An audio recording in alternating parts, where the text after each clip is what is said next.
మూసీ నదికి సంబంధించి ప్రభుత్వం ఇచ్చినటువంటి ఆన్సర్లో నేను పాయింట్అవుట్ చేస్తూ ఉన్నాను సార్. ఫస్ట్ పాయింట్లో చాలా క్లారిటీగా the estimated cost to be incurred for the project will be ascertained upon the finalisation of the detailed project report అని చెప్పారు సార్ వారు. అయితే దీనికి ఆపోజిట్గా నిర్దిష్టమైనటువంటి సమాచారం మా దగ్గర ఉంది సార్. వరల్డ్ బ్యాంక్లో ఈ ప్రభుత్వం 4,100 కోట్లు మాకు కావాలి మూసీ సుందరీకరణ ప్రాజెక్ట్ కోసం అని చెప్పి వరల్డ్ బ్యాంక్కి సబ్మిట్ చేసింది సార్. ఈ గవర్నమెంట్ సబ్మిట్ చేసిన మాట వాస్తవమా కాదా, చేసుంటే అది ఏ తేదీన చేశారో ఇంపార్టెంట్ సార్. ఎందుకంటే ఇవాళ 16వ తారీఖు, ఇవాళ 17 డిసెంబర్ సార్.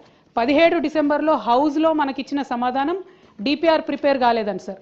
మరి వీళ్ళు వరల్డ్ బ్యాంక్లో డిపిఆర్ ప్రిపేర్ కాకుండా 4,100 కోట్ల లోన్ కావాలని ఎప్పుడు అడిగారు? ఆ డేట్స్ ఏంటి దయచేసి ప్రభుత్వం క్రిస్టల్ క్లియర్గా ప్రజలకు చెప్పాల్సినటువంటి అవసరం ఉంది సార్. అట్లానే ఎంఆర్డిసిఎల్ అనేటటువంటి కన్సార్టియంని ఆన్బోర్డ్ చేసుకున్నాము, ఇంకా కూడా మేము డిపిఆర్ ప్రిపరేషన్ చేస్తూ ఉన్నామని చెప్తా ఉన్నారు సార్. నిన్నగాక మొన్న మనం గౌరవ ముఖ్యమంత్రి గారిని చూసినాం సార్.